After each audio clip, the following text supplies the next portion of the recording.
Welcome back to Behind the Mic. In this episode, Jim welcomes Russ Talpe, aka Mr. Concrete from Talpe Construction. Russ discusses his journey into the concrete business, the innovative techniques his company employs, and the importance of storytelling in showcasing their work. Tune in to learn about the significance of CFA membership and the collaborative spirit among contractors in the New England market. Here's your host, Jim Beatty. All right, we're wrapping up CFA Con 25. You are listening to Behind the Mic, the Concrete Foundations Association podcast. I am here today with Mr. Concrete, the new Mr. Concrete, the media darling, Russ Talpe, Talpe Construction, out of Old Saybrook, Connecticut. Russ, welcome to the podcast.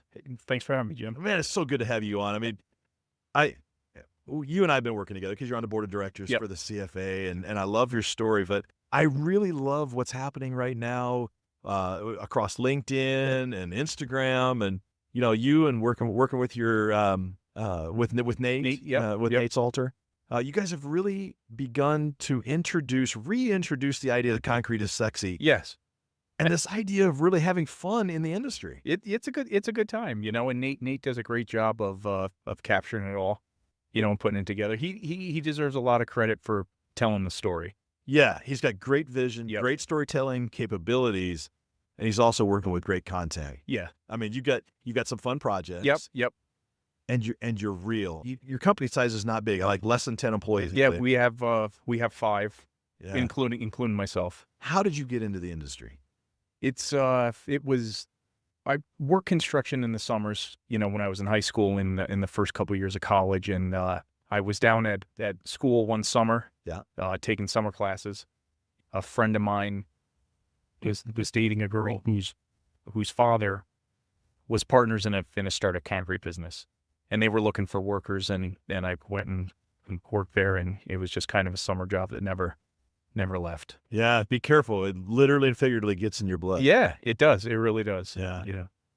At what point did you make that decision, that mindset switch? I mean, did it just evolve, or was there a point where you remember you're saying, no, this is what my future's going to be? Yeah, I mean, I had much to my mother's chagrin, I had an internship at a mortgage company, and I pretty much knew I was more of an outside dog than an inside dog, and I didn't like it, and I was much happier working outside, and so I kind of knew. Yeah. But, I worked down there. That was in South Jersey. We were doing just flat work. The company I worked for was a flat work company, right? And moved home and was doing flat work, back in Connecticut, exterior patios and homeowner jobs and stuff like that. And we happened upon a job. My shop teacher from high school actually recommended me to a builder. We still do his work to this day, but he recommended me to this builder. He needed a stamped concrete patio on this house, kind of a last minute deadline thing. Right. And we did it. And Steve's foundation guy was working out front doing some retaining walls, and he said he had a couple walls coming up in November that he needed help with, and it was November in Connecticut. We didn't have a lot of work lined up. It was just my brother and I. And we went to go work at Denny, and that's how we started in the wall part of the business. It's crazy, the different stories of how you enter the market, and some some that we've interviewed here at this event on this podcast. They got started sweeping somebody's shop, their dad's shop or their grandfather's shop or something. And so that's a really great entry into the market. You have such a unique market. So a lot of times I talk with foundation contractors, and it's the run of the mill, it's the track homes, the starter homes and stuff. You are in a crazy area. Your level of innovation might be second to none. And one of the things I'm really intrigued about, all of the homes that you're getting involved in, these century-old homes that you're lifting on these on cribs and building new stick foundations underneath them. Yeah. How did you get into that? So it's kind of, Connecticut's short on land. Okay. And they're very heavy on zoning laws. Okay. So a lot of the properties are non-conforming, but they're in great spots. And sometimes they tear the house down and they're not able to rebuild what's there. Yeah. Or if they could rebuild, it would be a much lesser footprint than what was there. And sometimes there's some nostalgia to the home. We've done quite a bit where it's, somebody's grandfather built a house that, that they don't want to lose it. Sure. Right. So they lift them up, and the new FEMA, nothing wrong with it, but they seem to increase the regulations every year. Right. So, a lot of these houses were built, kind of a long story, but a building inspector gave me a history lesson years ago that a lot of these homes on Long Island Sound were wiped out with the hurricane. Was it 32 or 38? 38, I think. 38, yeah. The hurricane came through and wiped out all these houses. Yeah. And then the Depression, and it was kind of following the Depression. Nobody had any money. Right. World War II hit. There was nobody here. So people came back from World War II with a bunch of, not a bunch of money, but money and good times, better times, I should say. And they would come down on the weekends and build their own homes. And they were built at grade. Mm-hmm. And they just really weren't meant to be the bigger houses that they are. They weren't built that way. So they'll go in and lift them up, and put some structure underneath them, and then expand them a little bit. Exactly. Yeah. Sometimes expand, sometimes add on. We've done that quite a bit. Yeah. The flexibility of the material, you've really leaned into that. You've turned concrete back into an art. Yeah. Through this form. You're unafraid to take on any project in any shape. Yeah. I mean, Connecticut's, we have very, very little production work. So you kind of have to, adapt to what's there, and, how to do in pre-Nate video, making videos, all this stuff, we learned a lot of lessons on it, but, we're not going to do that again, or that was, we got through it, maybe no problems, but that was a pretty long, hard way of, getting that done. So we need to find a better way to do things. Yeah, so if you want to check out any of the footage, it's Mid Production, Mid Drone Shots, Mid Shots. It kind of goes by one of those three monikers. And there's a great video series that he's been producing on you. He's kind of claiming you as Mr. Concrete. Yeah. It's real life education. I mean, it's these short vignettes. Yep. Really about some intuitive, practical stuff, some learning lessons that you've come across. How did you guys stumble on this idea? I forget how it was Nate's idea, and I think Nate, just asking questions. He doesn't come from a concrete background, so he, very inquisitive, intelligent, he would be out making videos of just, asking questions about, why do you do that? How is this done? And then him going to different contractors. Like, he went up to Bob Slater quite a bit and seeing how Bob does things in film, and mentioned to us how Bob was talking about how he does this. Yeah. And he said, you should make videos. I said, if you want to make the video, you make the videos, I'll just stand here and work. Yeah, we'll do the videos. You tell the story. Yeah, exactly. That's awesome. Yep. So you mentioned Bob Slater, and I'm glad you did, because I wanted to kind of go in that direction next. So what our listeners don't know yet, because I'm going to tell them right now, and we're getting ready to announce it publicly on our website, but you are a 2025 Golden Tie Award winner. Yep. Golden Tie is a relatively new program in the association that's meant to recognize the benefit over the years of membership growth, companies benefiting from somebody inviting them in. It's not, you have to join this association because it's, you deserve to be in this association. You're the right chemistry. You've been so about that. And I'm thinking of guys like Chris Nardone and Chris Carr, and Zach Wedeman, the Wedeman brothers. You are in such a unique environment, because in any other market you go to, competition rules. Yep. And there's really not a lot of conversation between competitors. Maybe one or two, but not all of them. Yeah. What's different about the Connecticut, Rhode Island, Delaware market that you guys are so integrated? I don't, I don't know. They're all those guys you mentioned are, they're good guys, and we don't overlap, a ton.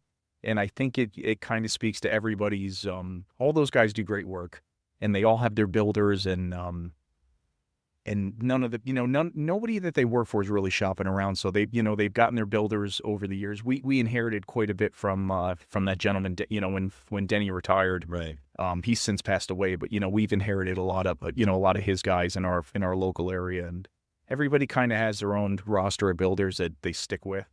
And, it's a small market, and like you said, the jobs are tough, so it kind of helps, sharing sharing some, some pointers of those, and you get it back. I mean, they're not scared to say, Yeah. this is a good way, or I tried this, you should try it out. I don't know. I think collaboration helps more than competition sometimes. Yeah, that's really intriguing. And I know enough of your background. Started in the inch and eighth market. Yep. Now you're into aluminum forms. And I certainly don't want to ask this question as if it's a sales tool for aluminum forms. But it's also an example of that camaraderie, of that sharing. You found a tool that has become very beneficial to your retention of your builders and the expansion of your market, and you haven't waited to share that with others. Yeah. So we actually, if you go all the way back to the early years, we started not with us, but when we worked with Denny, we started with Gates. Okay. We started with Gates forms. Yeah. And then to inch and an eighth, which is very popular in the Northeast, and then made the move to aluminum. I'm very happy with the move to aluminum. Nothing against wood forms at all. But I do think that, for us and for a lot of the contractors that have switched over, there's quite a bit of benefits, to them. Yeah. Yeah. And again, let's remind our listeners, I mean, you're a contractor that's the size of 5 to 10 guys. Yeah. Yeah. And a set of aluminum forms is a tremendous investment for any company. Yes. Much less a company of your size.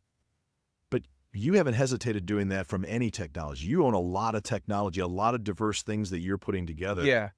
As a small company, how are you making that happen? What's your rationale there? I mean, it, like I said, we learned a lot of tough lessons, that weren't recorded, know, and I think the first big purchase I made was the robotic total station. And it just stemmed from spending countless hours of, trying to lay out some of these custom homes. Yeah. With a string and a tape, which it's doable. Anybody, you can do it with a string and a tape. I'll never say that you can't, but the time spent doing it could be, I would rather, make the payment on the piece of equipment that lasts after the payment's gone. It's still there. Exactly. Right. Yeah. Yeah.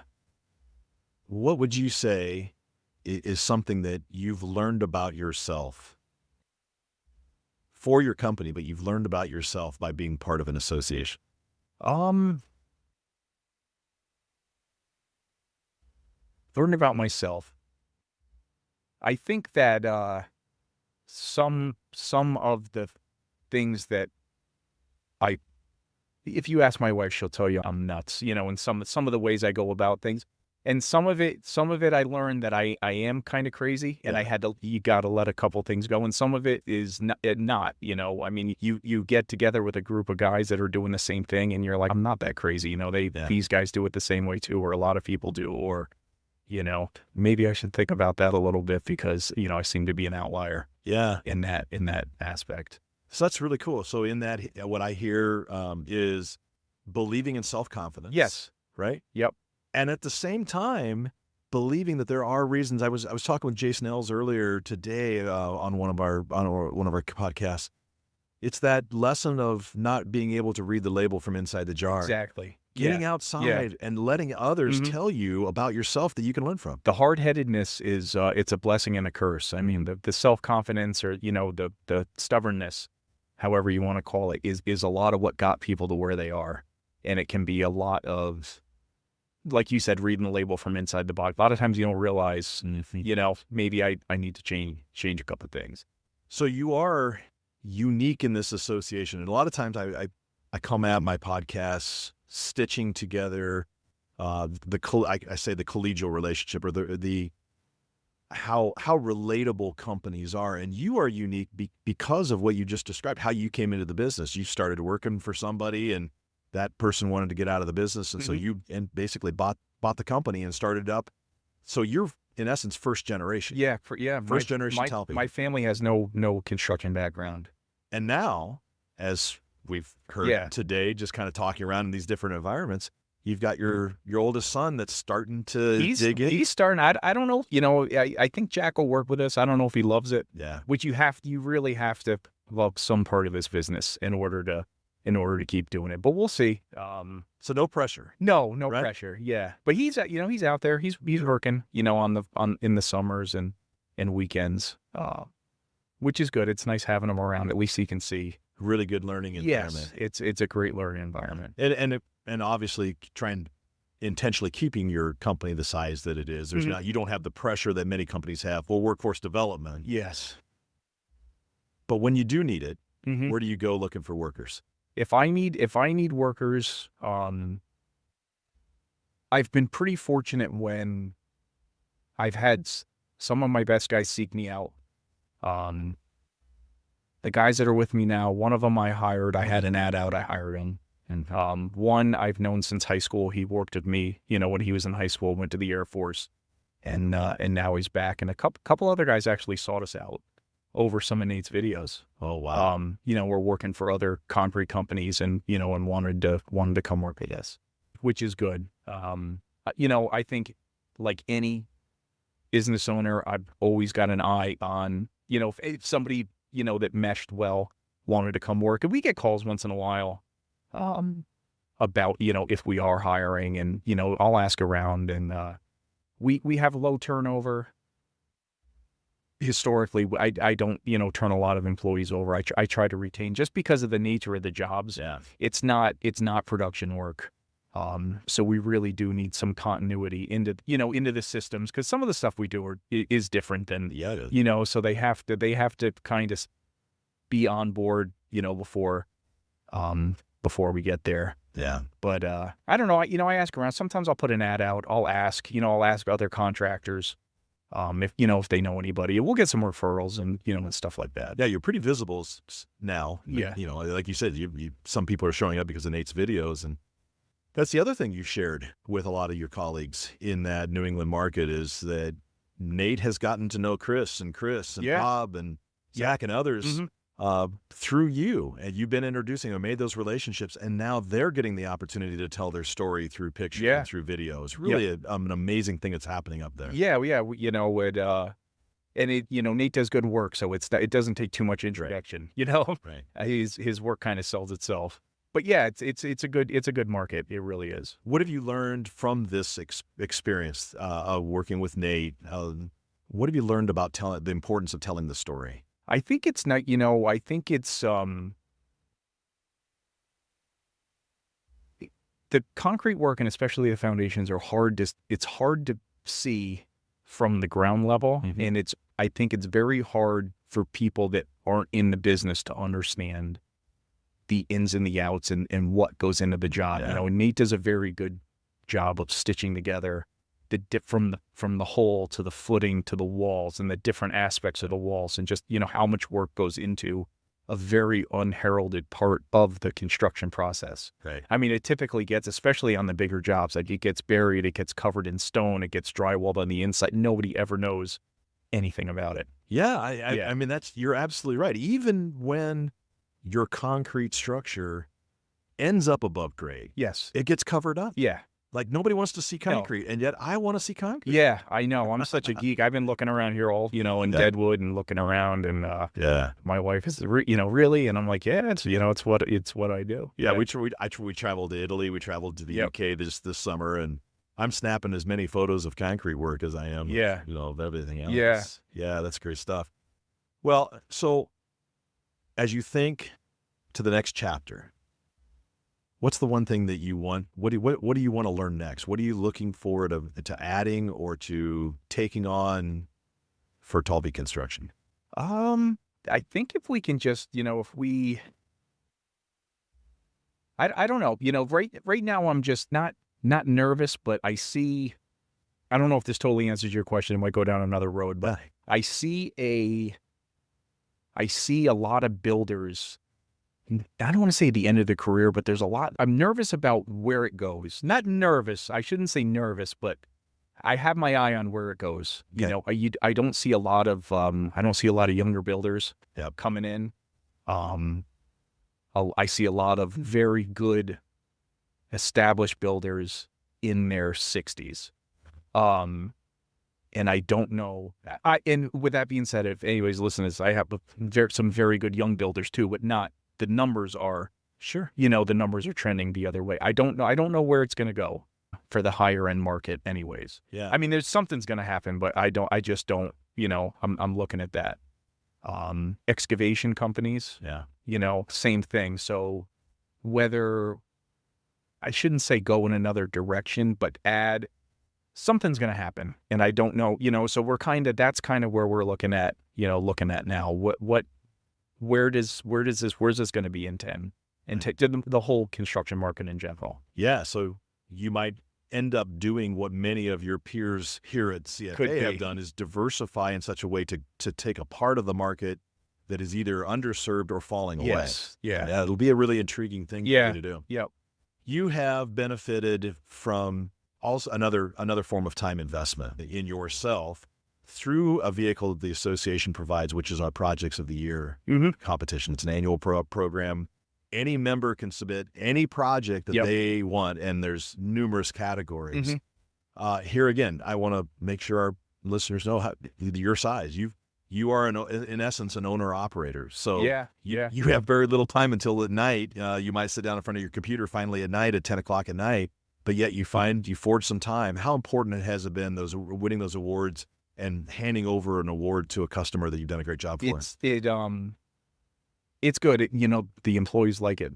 Love it, I should say. It goes to show it's a very well established award. I mean, I'm sure you know that, but I mean, I've talked to architects and they're like, "Oh, Foundation of the Year." I mean, people have known about it that I wouldn't expect that that have known about it. Right. And the builders, my builders, anyways, they seem to really like it when I hand them the plaque, because I think it shows that we care. We really do care about the job enough to to submit it. Yeah. And it's a little reassuring to them. I think that, that they really have somebody that's vested in the in the project, not just the paycheck. I mean, the money's good, but it's nice for them to know that we're into the job. Yeah. And I'm super happy to hear you connect the employees to it, the pride that the employees carry when they see a project, or you've given an employee a plaque before. Oh yeah. And we heard that today from our closing keynote. Sandy Gennaro was talking about how you bring everybody in. You have to make everybody feel part of the family and feel invested and accomplished in what they do. Yeah, and my guys are great, and they're out there working as hard, if not hard. I'm taking the phone calls and doing that, and they're continuing to work while I'm not working. So they deserve all the credit for the jobs. Yeah. Well, I mean, you and I could sit here and just keep vamping all afternoon. I love talking with you. You've got such a great story to tell. I hope that maybe somebody connects with you. What do you tell any contractor, no matter what their size is, but what do you tell a contractor that's listening to this, that's wondering, what's my first step? What do they do next to really take their business to a new level that they haven't thought about? If they're not a member of the association, they should really consider, reaching out and talking about, joining CFA. Only because you meet people from all over the country, and if you are in a market that's not overly friendly, there's people everywhere you can text and bounce stuff off of, and that won't, it's not weird. I mean, I talk to guys in Chicago and Indiana and all over the place, about different stuff, and it helps you sometimes read the label from not inside the jar. Yeah, it really does. And we hadn't hit on that this week.